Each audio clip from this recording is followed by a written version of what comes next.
안녕하세요, 지메입니다. 평촌동에 나와 있는 근린상가입니다. 자, 위치부터 먼저 보도록 하겠습니다. 위치는 인도권역에서 가깝습니다. 자, 위에 인도권역이 있고요. 가까운 거리에 있고, 자, 보다시피 근처가 전부 아파트입니다. 전부 아파트이고 그 중간에 위치한 상가 건물에 나와 있는 경매 물건입니다. 게다가 1층 물건입니다. 바로 앞에는 초등학교도 있죠. 자, 물건을 보도록 하겠습니다. 감정평가 금액은 5억이고 한 번 유찰된 상태에서 4억인데요. 이 물건에 현재 지금 세입자가 있습니다. 세입자가 있는데 세입자는 옷집입니다. 옷집. 사업자 등록을 2009년도에 했습니다. 굉장히 오래됐죠. 확정일자는 2017년도이고요. 배당 요구는 확인했습니다. 자, 5천만 원에 140만 원인데 정확히 좀 보기 위해서 매각 물건 명세서로 보도록 하겠습니다. 자, 매각 물건 명세서를 보면 현황 조사 당시에는 4천에 132라고 얘기를 했는데 실제적으로 권리 신고를 할 때는 5천에 140만 원이라고 신고를 했습니다. 이때의 확정일자는 2017년 6월 13일인 거죠. 배당 요구 정상적으로 했습니다. 자, 근데 여기 최선 수익 설정 일자를 보면 근저당과 비교를 해봐야 됩니다. 사업자 등록은 굉장히 빠르지만 확정일자가 늦은 상태입니다. 그러면 이걸 구별해야 되겠죠. 2009년도부터 사업을 쭉 이어왔을 텐데 그때부터 과연 4천에 132였는지, 그리고 2015년 근저당이 설정되고 그 이후에 혹시 5천에 140으로 올린 게 아닌지, 이거를 정확히 구별을 해야 됩니다. 정확히 구별을 해야 된다기보다, 하는 게 좋겠죠. 여기서는 사실 그렇게 구별 큰 의미는 없지만, 어쨌든, 대항력 있는 보증금이 얼마인지를 구별하기가 목적입니다. 이 물건 같은 경우는 지금 보다시피, 근저당이 3억입니다. 3억에다가, 지금 한 번 유찰된 상태에서 최저 금액이 4억이잖아요. 4억이면, 3억에다가 세입자 보증금, 만약에 5천만원 전액이 대항력이 있다고 하더라도 3억 5천 이상에만 낙찰이 된다면 어차피 낙찰자가 인수사항은 없으니까요. 그렇기 때문에 그렇게 크게 구별하지 않아도 되는데, 제가 이걸 구별해야 된다고 얘기하는 이유는 바로 세입자 때문입니다. 세입자 입장에서는 4천이 보증금이 인수인지 배당을 받는지, 그 다음에 5천이 인수인지 배당을 받는지, 이런 걸 정확히 알아야 되는 거잖아요.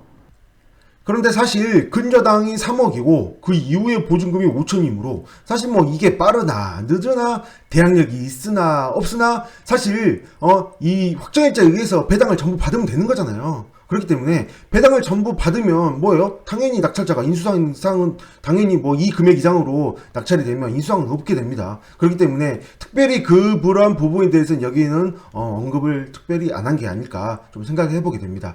그 전에 이 근저당 이전에 얼마였고 이후에 얼마였고 굳이 구별할 필요가 없다는 거죠. 어차피 전액 배당이니까요.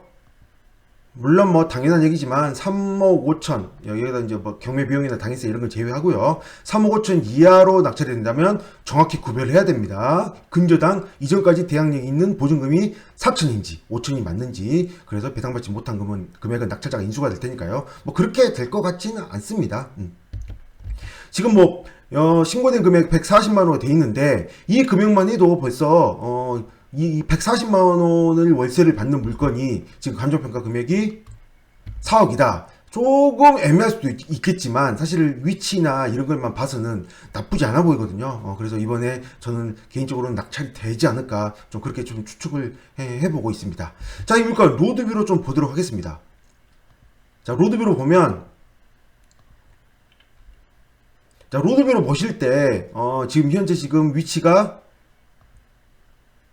바로 여기거든요. 약국하고 푸른축산 2호점 사이에 있는 바로 이 옷집이에요. 옷집. 자, 이 옷집인데, 자, 이런 생각을 전 처음 했습니다. 이 물건을 보면서, 이렇게 사업자 등록이 오래됐는데, 왜 확정일자는 이제 받았을까라는 생각을 의문을 떠올렸거든요. 근데 로드뷰를 보다 보니까 좀 알게 되겠더라고요. 자, 로드뷰를 더 보시면, 여기 위에 오시면 날짜를 선택할 수 있거든요. 선택을 하면, 이렇게 해서 과거와 비교를 해볼 수가 있습니다. 그래서 지금은 2019년 7월 기준의 로드뷰이고요. 2017년 6월에 있는 로드뷰를 볼 수 있는데, 옆에 이거 과거 사진 비교를 해서 누르시면 크게 볼 수 있거든요. 이 상태에서 이게 분할을 해서, 저는 왼쪽 오른쪽 같은 상황에서 보는 걸 좋아하니까 분할해서 보시면, 자, 보다시피 2019년 7월에는 이런 업체입니다. 이름이 이건데 2017년 6월에는 다른 이름이에요. 다른 이름.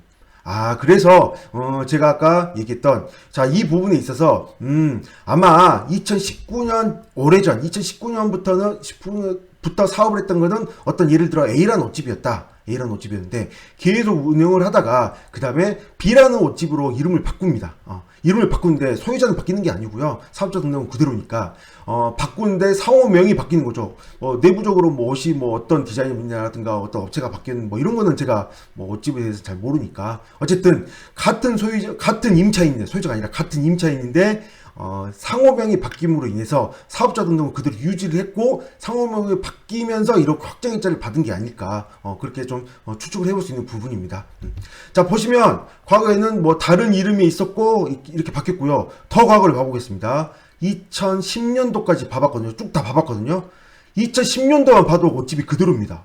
맞죠? 게다가 2008년도까지 가봐도 여기는 인테리어진이라는 옷집이었어요. 즉 옷집을 2008년도에 인테리어진, 2010년도 그 이후에는 쭉 뭐 GGUM 뭐 이렇게 돼 있는 옷집을 운영하고 그 다음에 최종적으로 2018년도부터는 이런 다른 이름으로 또 옷집을 계속 운영을 하고 있는 걸로 보입니다. 그렇다는 거는 지금 뭐예요? 지금 계속 이렇게 옷집으로 운영을 할 정도면 여기에 저는 개인적으로 처음에 그런 생각을 했거든요. 저 옆에 보면 뭐 편의점도 있고 뭐 이것저것 뭐 통닭집도 있고 뭐 여러 가지 뭐 있었는데 여기에 계속 옷집을 운영을 잘 해왔다라는 거잖아요.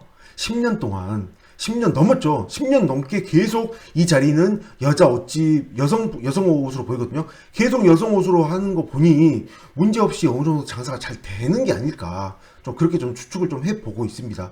제가 그것까지는 정확히 잘 모르겠지만 장사가 잘 되니까 옷집을 계속 운영을 할 수 있겠죠. 10년 넘게. 그렇다고 한다면 지금 현재 세입자 입장에서는 140만 원의 월세를 내고 있는데 계속 잘 운영을 해 가지 않을까. 그래서 재계약이 바로 또 가능하지 않을까. 설마 재계약을 받지 않는다고 하더라도 워낙 위치가 좋다 보니까 충분히 다른 세입자를 들일 수 있는 그런 위치이지 않을까. 좀 그렇게 좀 생각을 해보게 됩니다. 자, 그런 시점으로 해서 다시 이 금액을 바라본다면 이 정도면 그러면 4억 정도라면 나쁘진 않다. 충분히 이 정도면 메리트가 충분히 있지 않을까. 어느 정도 이 물건 낙찰 받으면 충분히 그 상가니까 대출도 많이 나오잖아요. 그렇기 때문에 이 정도면 괜찮지 않을까. 그래서 저는 이번 5월 25일 날 이 물건이 낙찰되지 않을까라고 좀 추측을 해보고 있습니다.